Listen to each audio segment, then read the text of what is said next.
সাকিব আল হাসানের বোলিং নিষিদ্ধ করেছে ইসিবি, অর্থাৎ ইংল্যান্ড ক্রিকেট বোর্ডের অধীনে আয়োজিত কোনো টুর্নামেন্টে সাকিব খেলতে পারবেন না। এখন প্রশ্ন, সাকিব কি আন্তর্জাতিক ক্রিকেট খেলতে পারবেন? একটা দেশের ক্রিকেট বোর্ড বা দুনিয়ার অন্যতম সেরা বা বড় ক্রিকেট বোর্ড যখন একজন ক্রিকেটারের বোলিং নিষিদ্ধ করে, তখন সে কি আন্তর্জাতিক ক্রিকেট খেলার মতো অবস্থায় থাকে বা তার দ্বারা খেলা সম্ভব বা সেই খেলার অনুমতিটা তিনি পাবেন? আইসিসির নিয়ম কিন্তু বলছে না। আইসিসির নিয়ম বলছে, যদি কোনো স্বীকৃত ক্রিকেট বোর্ড কোনো স্বীকৃত পরীক্ষাগারে পরীক্ষার মাধ্যমে কোনো ক্রিকেটারকে নিষিদ্ধ করে, সেক্ষেত্রে সেই ক্রিকেটার আন্তর্জাতিক ক্রিকেট বা অন্য দেশে আয়োজিত স্বীকৃত কোনো ক্রিকেট ম্যাচে খেলতে পারবেন না। সাকিব যেখানে পরীক্ষা দিয়েছেন সেটা দুনিয়ার অন্যতম সেরা পরীক্ষাগার, এবং যে 4টা পরীক্ষাগারে ক্রিকেটারদের পরীক্ষা করা হয় আইসিসি স্বীকৃত, তার মধ্যে একটা। অর্থাৎ সাকিবের খেলার এক্ষেত্রে ইন্টারন্যাশনাল ক্রিকেট খেলার বা অন্য দেশের ফ্র্যাঞ্চাইজি লিগ খেলার যেগুলো স্বীকৃত, সেগুলো খেলার আসলে সুযোগটাও থাকছে না। তবে এখানে একটা কিন্তু আছে। কিন্তুটা হচ্ছে, যদি বিসিবি চায় তবে তাদের আয়োজিত কোনো ক্রিকেট টুর্নামেন্টে চাইলে সাকিবকে খেলাতে পারে। তবে সেটা হবে বোধ করি মনে হয় না, কারণ একজন ক্রিকেটার যে দুনিয়ার কোথাও খেলতে পারছেন না, সব জায়গায় তার বোলিংটা নিষিদ্ধ করা হয়েছে বা সাময়িকভাবে নিষিদ্ধ করা হয়েছে, তাকে নিশ্চিত করে কোনো দেশের ক্রিকেট বোর্ড খেলাবে না, বরং তাকে সাজেস্ট করবে নতুন করে পরীক্ষা দেওয়ার জন্য। সেটা সাকিব এমনিতেও দেবেন। সাকিব যতটুকু খবর চেন্নাইতে আবার একটা পরীক্ষা দেবেন, এবং সেখানে যদি তিনি উতরে যান তবে তার আর বোলিং করতে কোনো বাধা থাকবে না। এখন যেটা ব্যাপার হচ্ছে, আসলে সাকিবের সাথে পরীক্ষাগারে বা যেখানে তিনি পরীক্ষা দিয়েছেন সেখানে আসলে কি হয়েছিল বা ওইখানে সিনারিওটা কী ছিল। আমরা যতটুকু জানতে পেরেছি, সাকিব যখন কাউন্টিতে বোলিং করেন তার একটা আঙুলে ব্যথা ছিল, এবং সেই ব্যথা নিয়ে তিনি অনেকগুলো ওভার বোলিং করেন। সেটা আপনারাও জানেন, প্রায় 60 বা 70 ওভারের মতো তিনি বোলিং করেছিলেন এবং দীর্ঘ সময় আসলে। তো আঙুলের ব্যথার কারণে তার বোলিং করতে একটু সমস্যা হচ্ছিল, এবং তিনি যখন পরীক্ষা দিতে যান তাকে ওই সিচুয়েশনটা ক্রিয়েট করে বোলিং করতে বলা হয়েছিল, কিন্তু সাকিব সেটা আসলে পারেননি। এবং আলটিমেটলি যে রেজাল্টটা আসলো 10 তারিখে, সেই রেজাল্টটা আসলে সাকিব পাস করেননি, এবং একটা খবরও বেরিয়েছিল যে সাকিব পাস করেছেন, কিন্তু আলটিমেটলি সাকিব সেই পরীক্ষাটায় পাস করেননি, যার ফলে তার ইসিবি কর্তৃক এখন পর্যন্ত যেটা খবর, তার সব রকম টুর্নামেন্ট খেলা নিষিদ্ধ। এবং আমরা যতটুকু জানি, তার কাউন্টির সাথে একটা চুক্তিও ছিল আগামী বছরের জন্য। সেই চুক্তিটাও সাকিব হয়তো যদি পাস না করেন পরবর্তীতে, সেক্ষেত্রে খেলতে পারবেন না। তো সাকিব কী করবেন আসলে? সাকিব কি ইন্টারন্যাশনাল ক্রিকেট খেলতে পারবেন? সাকিব লঙ্কা টি-তে আছে, তিনি কি এইখানে খেলতে পারবেন? যেভাবে খবর বা যতটুকু খবর বা নিয়ম যা বলে, সাকিব হয়তো বা লঙ্কা টি-10-এও বোলিংটা করতে পারবেন না। হ্যাঁ, তিনি ব্যাটসম্যান হিসেবে খেলতে পারবেন, কিন্তু বোলিংটা হয়তো বা তার দিয়ে করা হবে না। যদি আজকে ম্যাচটা হতো তাহলে আমরা আরও নিশ্চিত হয়ে যেতাম, কিন্তু নিয়ম কিন্তু বলে সাকিবের হয়তো বা বোলিংটা লঙ্কা টি-10 করতে পারবেন না।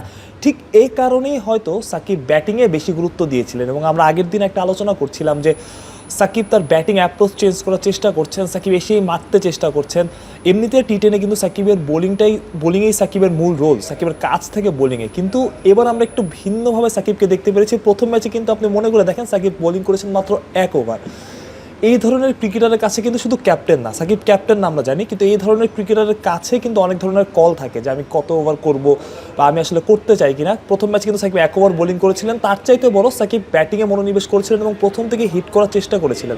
দ্বিতীয় যে ম্যাচটা হয়েছে সেটা পন্ড হয়েছিল, এবং 3 নম্বর ম্যাচে এসেও আমরা সাকিবকে প্রথম থেকে মারতে দেখেছিলাম। অর্থাৎ সাকিব জানতেন তার কি করতে হবে, তার সামনে কি আসছে, এবং সাকিব হয়তো রেজাল্টটা আগে থেকে অনুমান করতে পেরেছিলেন, যার ফলে তিনি তার ব্যাটিংয়ে মনোনিবেশ করতে পেরেছেন। অর্থাৎ লঙ্কা টি-10 থেকে শুরু করে সামনে সাকিবের যেসব খেলাগুলো আছে নতুন করে পরীক্ষা দেওয়ার আগ পর্যন্ত, সেই সব টুর্নামেন্টগুলোতে বা পাশ করে যাওয়ার আগ পর্যন্ত সাকিব শুধু ব্যাটার হিসেবে খেলতে পারবেন। নিয়ম আর এটাই বলে।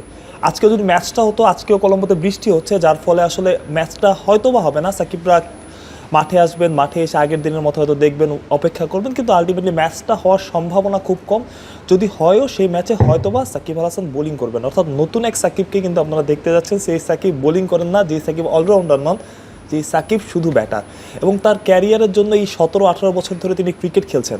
ইন্টারন্যাশনাল ক্রিকেটেও কিন্তু সেম জিনিসটা অ্যাপ্লাই হবে, যদিও তার ইন্টারন্যাশনাল ক্রিকেট খেলা এখনও অনিশ্চিত, কিন্তু ইন্টারন্যাশনাল ক্রিকেটেও সেম জিনিসটাই অ্যাপ্লাই হবে, যেখানে আসলে তার বোলিং করাটা অনিশ্চিত। তিনি শুধু ব্যাটার হিসেবে ইন্টারন্যাশনাল ক্রিকেট খেলতে পারবেন যদি তিনি ইন্টারন্যাশনাল ক্রিকেট খেলেন, এবং বিপিএলে যদি তার পরবর্তী পরীক্ষা দেরিতে হয় বা পরীক্ষা তিনি পাস না করেন বা পরীক্ষাটা তিনি দেরিতে দেন, সেক্ষেত্রে বিপিএলও কিন্তু তাকে যদি খেলেন সেক্ষেত্রে ব্যাটার হিসেবে খেলতে হবে এবং দুনিয়ার যে কোনো টুর্নামেন্টেই তাকে আসলে ব্যাটার হিসেবেই খেলতে হবে, তিনি বোলার হিসেবে খেলতে পারবেন না। অর্থাৎ আপনি যে অলরাউন্ডার সাকিবকে দেখে এসছেন এই 17-18 বছর ধরে, সে অলরাউন্ডার সাকিবকে আপনারা দেখতে পারবেন না। আপনারা নতুন এক সাকিবকে দেখবেন যে সাকিব শুধু ব্যাটিং করে, যে সাকিব ফিল্ডিং করে, যে সাকিব বোলিং করে না।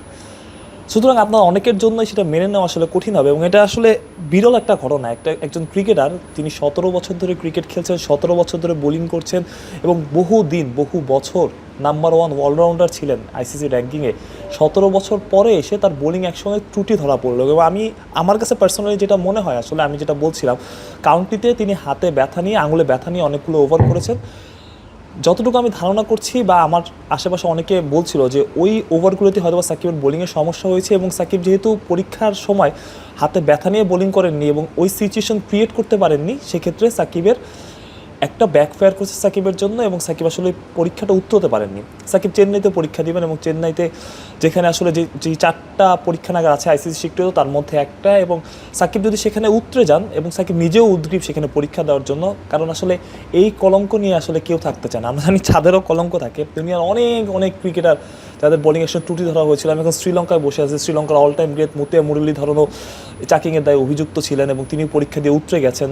বাংলাদেশের অনেক ক্রিকেটার পরীক্ষা দিয়েছেন, তাসকিন আহমেদ থেকে আব্দুর রাজ্জাক থেকে শুরু করে অনেকেই উতরে গেছেন। সুতরাং এটা কোনো বড় ঘটনা না, বাট একজন ক্রিকেটার যিনি 17 বছর ধরে বল হাতে পারফর্ম করেছেন, 17 বছর ধরে নাম্বার 1 ওয়ার্ল্ড, 17 বছর ধরে অলরাউন্ডার র্যাঙ্কিংয়ে 1 থেকে 10-এর মধ্যেই ছিলেন প্রায় অনেকটা সময়, তার জন্য এটা মেনে নেওয়া আসলে কঠিন এবং তার ভক্তদের জন্য মেনে নেওয়া কঠিন। এবং ক্রিকেটের প্রেক্ষাপটে এটাও আসলে বিরল ঘটনা যে একজন ক্রিকেটার 17 বছর ধরে কেউ কোনো অভিযোগ করেনি, হুট করে একটা কাউন্টি টুর্নামেন্টকে একটা ম্যাচে সাকিব খেলেছেন, সেই ম্যাচে খেলতে গিয়ে সাকিব অভিযুক্ত হয়েছিল এবং সেই পরীক্ষা দিয়ে সাকিব পাশ করতে পারেনি। তার মানে এখানে কোনো না কোনো সমস্যা আছে, যে সমস্যাটার কথা আমি বলছিলাম সাকিবের আঙুলের ইনজুরি এবং হাতের ওই আঙুলের ব্যথাটা। যাই হোক, হোপ ফর দ্য বেস্ট। আশা করি সাকিব পরবর্তীতে পরীক্ষা দিয়ে উত্তরে যাবেন। কিন্তু আমি যেটা আপনাকে আরেকবার বলেছি, এখন থেকে আসলে যতদিন পরীক্ষা সাকিব পাস না করেন ততক্ষণ ব্যাটার সাকিবকে দেখে অভ্যস্ত হন। ব্যাটার সাকিবের থেকেই আপনার প্রত্যাশাটা থাকবে, কারণ আসলে যতটুকু খবর, যতটুকু ধারণা করা যায়, যতটুকু আইসিসির নিয়মে বলে, সাকিব আসলে লঙ্কা টিমেরও বোলিং করতে পারবেন না এবং পরবর্তীতে যতদিন পর্যন্ত তিনি পাস না করেন ততদিন পর্যন্ত তিনি আন্তর্জাতিক বা অন্যান্য স্বীকৃত ক্রিকেটও বোলিংটা আর করতে পারছেন না। শ্রীলঙ্কা থেকে মাহরুজ প্রত্যয়, বিডি ক্রিক টাইম।